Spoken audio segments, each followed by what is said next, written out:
জনাব মোহাম্মদ শাহজাহান, নোয়াখালী 4। প্রস্তুত কি অপ্রস্তুত? কোথায় বলবেন জনাব শাহজাহান? বিসমিল্লাহির রহমানির রহিম। আপনার সময় হলো 8 মিনিট। আপনাকে ধন্যবাদ এবং আপনার মাধ্যমে আমাদের এই মহান সংসদের সকল সদস্যকে আমি আমার এলাকার জনগণের পক্ষে ধন্যবাদ জানাই। কারণ এই সংসদকে আমি মনে করি একটি ভিন্ন মাত্রার সংসদ, এটা একটা গতানুগতিক সংসদ হিসাবে আমি বিবেচনা করি না। যাই হোক, আমার বক্তব্যের প্রারম্ভে মহান স্বাধীনতা ঘোষক শহীদ রাষ্ট্রপতি জিয়াউর রহমানকে আমি শ্রদ্ধার সাথে স্মরণ করি। আল্লাহ ওনাকে জান্নাতুল ফেরদৌস নসিব করুক। শ্রদ্ধার সাথে স্মরণ করি আমাদের প্রিয় নেত্রী, সাবেক প্রধানমন্ত্রী, দেশনেত্রী বেগম খালেদা জিয়াকে। আল্লাহ ওনাকেও আল্লাহ যেন জান্নাতুল ফেরদৌস নসিব করেন, এই দোয়া করি। মহান স্পিকার, আজকে আমাদের বাংলাদেশের এক কৃতি সন্তান, অবিভক্ত ভারতের মুখ্যমন্ত্রী, আপনাদের বরিশালের এই সন্তান শেরেবাংলা ফজলুল হক সাহেবের আজকে ৬০তম মৃত্যুবার্ষিকী। ওনার আত্মার মাগফিরাত কামনা করি। সাথে সাথে আত্মার মাগফিরাত কামনা করি আমার এক রাজনৈতিক সহকর্মী, একসাথে রাজনীতি করেছিলাম, সেই ছাত্র ইউনিয়ন নেতা, আমাদের একজন জাতীয়বাদী সাংবাদিক, বিশিষ্ট সাংবাদিক যারা মাহফুজুল্লাহ ভাই, উনিও আজকের এই দিনে ইন্তেকাল করেছেন। ওনার রুহের মাগফিরাত কামনা করি, আল্লাহ ওনাকে পরকালে শান্তিতে রাখুক।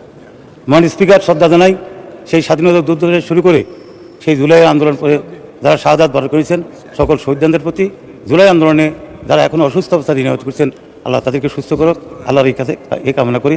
দু একটি কথা বলে আমার বক্তব্য শেষ করতে চাই। মাননীয় স্পিকার, আমাদের অনেকেরই বক্তব্য শুনি, অনেকের ইচ্ছা প্রকাশ করেন যে আমাদের যে সংবিধান, এই সংবিধান নাকি অকার্যকর হয়ে গেছে, এটাকে ছড়ে ফেলে দিতে হবে। এবং বিশেষ করে অনেকেই বক্তব্য বলেন যে একটা নতুন করে একটা সংবিধান রচনা করতে হবে। এই পয়েন্টটা আমি শুধু এইটুকু বলতে চাই, আজকে এই সংসদ যেরকম ২৬-এর গণ আন্দোলনের একটি ফসল, সেদিন ৭২-এর সংবিধানে ছিল একটা স্বাধীনতা যুদ্ধের ৩০ লক্ষ শহীদের রক্তের বিনিময়ে তিনি একটি সংবিধান। এবং সেই সংবিধানে আসলে এটা একটা সংবিধান তো একটা স্থির এবং অনড় কোনো বিষয় নয়। এটা হলো একটা জাতির একটা জীবন, একটা দেশ কীভাবে পরিচালনা করবে তার নির্দেশনা, এবং সাথে সাথে এই সংবিধান পরিবর্তনশীল এবং সময়ের পরিপ্রেক্ষিতে এটাকে অবশ্যই পরিবর্তন করা যায়। কিন্তু পরিবর্তনশীল এটা ঠিক, কিন্তু পরিত্যাজ্য নয়। আজকে যারা সংবিধানকে পরিত্যাজ্য করতে চায়, আমি মনে করি পক্ষান্তরে চেতনা অবচেতনে আমরা আমাদের স্বাধীনতা যুদ্ধের সাথে কেন যেন আমরা একটা দ্বিমত পোষণ করতে চাই। আমরা আমাদের ঐতিহ্যকে, আমাদের অর্জনকে আমরা যেন কেন ম্লান করতে চাই। আমি অনুরোধ করব, আমরা অনেক অর্জন করেছি সেই স্বাধীনতার যুদ্ধ থেকে শুরু করে ৯১-৯০ স্বৈরাচার বিরোধী আন্দোলন, সে আজকের এই ২৬ আগস্টের আমাদের এই যে অগস্টে বিপ্লব, আমাদের যে গণ অভ্যুত্থানের, জুলাই গণ অভ্যুত্থানের, এগুলো আমাদের কিন্তু সাফল্য। কিন্তু আমি অত্যন্ত বেদনার সাথে বলতে চাই, আমরা কিন্তু কেন জানি বিভাজনের রাজনীতির কারণে, আমরা ঐক্যর বদ্ধতা থাকা না থাকার কারণে, আমরা সকল কিছুকে নিজের করে নেওয়ার একটা প্রবণতা থাকার কারণে আমরা কিন্তু আমাদের অর্জনগুলোকে ধরে রাখতে পারি নাই। এই অর্জনগুলো অনেকটা মান হয়ে গেছে। যেমনিভাবে আমরা ৭১-এ আপনি নিজেও একজন রণাঙ্গনে যোদ্ধা ছিলেন, যুদ্ধ করে দেশ স্বাধীন করেছেন, কত আশা, কত ভরসা, মানুষের কত প্রত্যাশা, একটা স্বাধীন দেশে তার অনেক কিছু তার আছে। কিন্তু আমরা দেখলাম অল্প দিনের মধ্যে সে আশা ভরসা সব ফিকে হয়ে গেল। এবং এই দেশে যে গণতন্ত্রের জন্য লড়াই করতে করতে, যে ভাষার জন্য লড়াই করতে করতে শেষ পর্যন্ত স্বাধীনতা যুদ্ধ করেছি, আমরা সেই গণতন্ত্রকে হত্যা করে আমরা একদলীয় শাসন ব্যবস্থা প্রবর্তন করেছি, তাও সাংবিধানিকভাবে আমাদের সেখানে পার্লামেন্টে, এই মহান পার্লামেন্টে। এই জন্য আমি খুব ভারাক্রান্ত হৃদয়ে বলতে চাই যে পার্লামেন্টে এসে একদিকে নিজের কাছে খুব গর্ববোধ করি যে একটা মহান সংসদ। আবার একটা কলঙ্কর মনোজান একটা চাপ আছে, সাঁদে যেরকম কলঙ্ক আছে, আমার মনে হয় আমাদের পার্লামেন্টও একটা কলঙ্ক।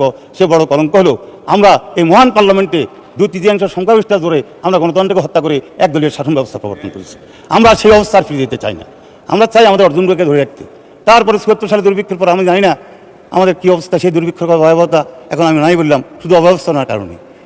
এবং সেই ৭৭ সালে আপনারা নিজেরাই ছিলেন, সেই বিপ্লবের মধ্যে দিয়ে যখন জিয়াউর রহমান সাহেব যখন স্বামী তখন, এবং যখন একটা প্রেসিডেন্ট হিসেবে আসেন, আমরা তখন দেখি সেই সময় আমাদের দেশের পরিবর্তনের আমরা দেখি যার হয়। সবচেয়ে দুর্ভাগ্য যে পার্লামেন্টে গণতন্ত্রকে রক্ষা করার কথা, সে পার্লামেন্ট গণতন্ত্র হত্যা করেছে, আর সামরিক শাসনের মধ্যে দিয়ে ফিফথ অ্যামেন্ডের মাধ্যমে গণতন্ত্রকে আবার পুনরুদ্ধার করা হয়। আবার এখানে মানুষের ভোটাধিকার ফিরে দেওয়া হয়, পত্রিকার স্বাধীনতা ফিরে দেওয়া হয়, বিচারকদের স্বাধীনতা ফিরে দেওয়া সুপ্রিম জুডিশিয়াল কাউন্সিল করে। এবং ভবিষ্যতে যেন এইভাবে সংখ্যাগরিষ্ঠ ধরে যেন গণতন্ত্রকে নস্যাৎ করতে না পারে, সেই জন্য শহীদ রাষ্ট্রপতি জিয়াউর রহমান সাহেবের ওই সময় একটা আইন হয়েছে, ফিফথ অ্যামেন্ডমেন্ট একটা হয়েছিল, যে স্বাভাবিক বিষয়গুলোকে 2/3 মেজরিটি দিয়ে পার্লামেন্টে পরিবর্তন করা যাবে, কিন্তু পার্লামেন্টের বেসিক স্ট্রাকচার যদি পরিবর্তন করতে হয় তাহলে সেটাকে রেফারেন্ডামে যেতে হবে প্রেসিডেন্ট সই করার আগে। কিন্তু দুর্ভাগ্য সেই রেফারেন্ডের ব্যবস্থা আমাদের দেশে গত সংসদে বাতিল করা হয়। তাই আমি মনে করি বিএনপি সবসময় যুগান্তকারী চিন্তা করেছে, সমভিভূতি চিন্তা করেছে।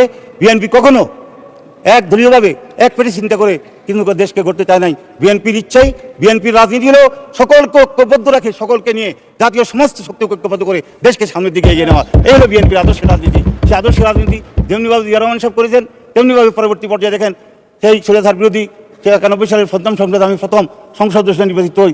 যেদিন প্রথম সংসদে আসি কত আশা, কত কিছু, কত রকম আবেগ নিয়ে এসেছিলাম, কিন্তু আমি দেখলাম সেদিন আমরা যখন আমাদের মাননীয় প্রধানমন্ত্রী দেশের প্রথম নারী প্রধানমন্ত্রী হিসাবে উনি প্রতিষ্ঠিত হলেন, আর বিরোধী দলের নেত্রী উনিও ছিলেন তখন নারী, একজন নারী। কিন্তু আমরা প্রথম কি শুনলাম আমাদের সংসদ নেত্রী তখন আহ্বান করেছে সমস্ত স্বৈরাচার বিরোধী শক্তিকে ঐক্যবদ্ধ হয়ে দেশকে এগিয়ে নেওয়ার জন্য। আর বিরোধী দল থেকে সেদিন কথা উঠেছিল একদিনও নাকি বিএনপিকে শান্তিতে থাকতে দিবে না। আমি মনে করি এই ঘটনাটা এই কারণে বললাম, আজকে যারা বিরোধী দল আছেন আল্লাহর ওয়াস্তে তৎকালীন বিরোধী দলের নেত্রীর মতো আচরণ না করে আসেন দেশটাকে কীভাবে সকলে মিলে গড়তে পারি, কীভাবে আমাদের সমস্যাগুলো সমাধান করতে পারি, গণতন্ত্রকে কীভাবে প্রাতিষ্ঠানিক রূপ দিতে পারি। আমার মনে হয় যে এই চর্চাটাই আমাদের করা উচিত। আজকের এই সংসদ, এটা আমি আপনাদের সকলের সাথে একমত, আজকের এই সংসদ একটা রক্ত কিনা সংসদ, এটা স্বাভাবিক ব্যবহার নাই, এটা আন্দোলনের ফসল। এই আন্দোলনে আমার মনে হয় এখানে আমরা যারা আছি সকলের ভূমিকা ছিল। এই আন্দোলনে আমাদের মাননীয় সংসদ নেতার ভূমিকা ছিল, বিরোধী দলের নেতার ভূমিকা ছিল, একসাথে সবাই জেলে ছিলাম, একসাথে সবাই অত্যাচারিত হয়েছি, একসাথে রাস্তা মিছিলে ছিলাম। সেই সব আমার মনে হয় ওই রাস্তা, ওই যে ফ্যাসিবাদ বিরোধী আন্দোলনের আমরা যেখানে ছিলাম। কিন্তু কালকে একজনের বক্তব্য শুনলাম যে আমাদের শহীদুল ইসলামের কথা লোকে বলছে যখন গোলাম ফরওয়ার্দ সাহেবকে যখন চোখ বাঁধে তখন নাকি সে প্রতিবাদ করেছে। মাননীয় সদস্য 1 মিনিটে সাম আপ করেন। ভূমিকাটা রাখে ওই শক্তিটাকে। আমি শুধু এইটুকু বলতে চাই শেষ পর্যায়ে যে গণতন্ত্রের মধ্যে ভিন্নমত থাকবে, মতভেদ থাকবে, মতভেদ ভিন্নতা গণতন্ত্রের সৌন্দর্য। তবে বিভেদ যদি থাকে, যদি আমরা ঐক্যবদ্ধ না থাকি তাহলে গণতন্ত্র কিন্তু শক্তিহীন হয়ে পড়ে। তাই গণতন্ত্রকে শক্তিশালী করার জন্য আসেন, মতবিরোধ থাকবে, মতভেদ থাকবে, এই মতভেদ যেন সংঘাতে পরিণত না হয়ে সংলাপের মাধ্যমে আমরা যেন এই মতভেদকে আমরা নিজেরা এই মতভেদ প্রকাশ করি এবং সকলে ঐক্যবদ্ধভাবে আমরা আগামী দিনে এই সংকটকে এমনভাবে কার্যকর করতে চাই, এমনভাবে আমাদের সংবিধানের সেই জুলাই আন্দোলনের যে আকাঙ্ক্ষার কথা বললেন, বারবার বলা হচ্ছে জুলাই সনদে আমরা যেহেতু সই করেছি আমরা এটাকে অক্ষর অক্ষরে পালন করবো, বাস্তবায়িত করবো। আমি আশা করি আপনাদের থেকে আসুন, আমাদের সংসদ নেতা যেভাবে আপনাদেরকে নিয়ে একটা জ্বালানি সংকটের একটা কমিটি করেছে, আপনারাই প্রস্তাব করেন, আলোচনা করেন, প্রয়োজনে একটা বিশেষ কমিটি করে জুলাই আন্দোলনের আমাদের যে দাবিগুলো যেগুলোতে আমরা ঐক্যমত হয়েছি সে একমতে সেগুলোকে।